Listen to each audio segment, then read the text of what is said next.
নমস্কার। ভালো থাকুক পৃথিবীর সমস্ত মায়েরা আর তার সন্তানেরা। আপনার বাড়িতে যদি ছোট বাচ্চা থাকে কয়েকটি বিষয় কিন্তু খেয়াল রাখবেন। 1. বাচ্চাকে খাওয়ানোর পরে অবশ্যই কিন্তু ঢেকুর তোলাবেন। যদি বাচ্চা কোনো কারণে দেখে যে ঢেকুর উঠছে না, তাহলে পরে কিন্তু বাচ্চাকে একটু লম্বালম্বি রাখবেন আপনার হাতের সাহায্যে, তাহলে পরে কিন্তু দেখবেন বাচ্চার দুধটা কিন্তু নেমে যাবে।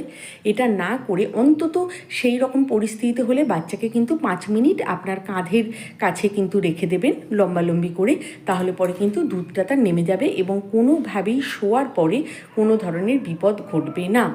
দ্বিতীয়ত, বাচ্চাকে খাওয়ানোর পরে আপনি যখন বাচ্চাকে শোয়াবেন তখন কিন্তু বাচ্চাকে কাত করে শোয়াবেন, কারণ কাত করে শোয়ালে বাচ্চার মুখে যদি হঠাৎ করে বাচ্চার যদি বমি হয় কিংবা বাচ্চার মুখে যদি দুধ উঠে আসে, তাহলে কিন্তু বাচ্চা সেটা সহজেই মুখ দিয়ে বের করে দিতে পারবে, বাচ্চার দম আটকানোর মতো পরিস্থিতি তৈরি হবে না।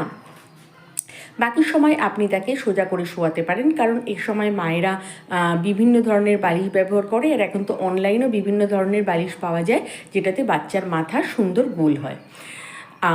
তারপরে আপনি যদি বাচ্চাকে ড্রাইপার পরান, তাহলে কিন্তু দুটো ড্রাইপারের মধ্যে 3 ঘন্টার অন্তত পার্থক্য রাখবেন, তাতে বাচ্চার পাছা হেজে যাওয়ার মতো অর্থাৎ ঘা হওয়ার মতো পরিস্থিতি কিন্তু হবে না। কারণ মনে রাখবেন, ড্রাইপার যখন ও পড়ছে তখন কিন্তু ও বাইরের বাতাসটা পাচ্ছে না। তো আপনি যদি দুটো ড্রাইপারের মধ্যে 3 ঘন্টার গ্যাপ রাখেন, তাহলে কিন্তু বাচ্চার এই ধরনের অসুবিধা হবে না। তবুও কিন্তু বাচ্চার র্যাশ ক্রিম সবসময় কাছে রাখবেন। তৃতীয়ত, বাচ্চার যখন আপনি কিন্তু এটা খেয়াল রাখবেন যে আপনার ড্রাইপারের মধ্যে বাচ্চা কবার পেচ্ছাপ করছে, দীর্ঘক্ষণ ড্রাইপারটাকে পরিয়ে রাখবে না, কিংবা বাচ্চা তার মধ্যে পায়খানা করে ফেলেছে কিনা, কারণ এটা হলে পরে কিন্তু ওই ড্রাইপার পরে থাকা বাচ্চার ত্বকের জন্য কিন্তু ক্ষতিকর। চতুর্থত, বাচ্চাকে নিজের মতো টামি টাইম নিতে দিন। টামি টাইম কিন্তু অর্থাৎ বাচ্চার উপর হয়ে থাকা কিন্তু বাচ্চার জন্য ভীষণই ভালো। পঞ্চমত, বাচ্চার নাভি কিন্তু সবসময় শুকনো এবং পরিষ্কার রাখবেন। ষষ্ঠত, বাচ্চাকে ধরার সময় সব সময় কিন্তু হাত ধুয়ে নেবেন, বাইরের কেউ ধরলে তাকেও কিন্তু হাত ধুয়ে নিতে বলবেন।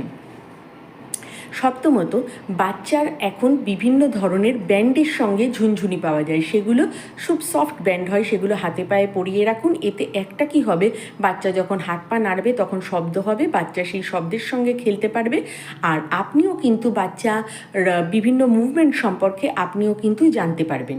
এই জিনিসটা এখনকার দিনে খুবই কার্যকরী, কারণ এখনকার বাচ্চারা সাধারণত ঝুনঝুনি নিয়ে খেলে না, কিন্তু এই ব্যান্ডের মধ্যে যে ঝুনঝুনি লাগানো থাকে এবং সেগুলো অনলাইন স্টোরে পাওয়া যায়, এগুলো বাচ্চাদের জন্য খুবই ভালো। অর্থাৎ বাচ্চা যে জেগে রয়েছে কিংবা ঘুমিয়ে পড়েছে, এটা কিন্তু মা সহজেই জানতে পারে। এই কয়েকটি বিষয় খেয়াল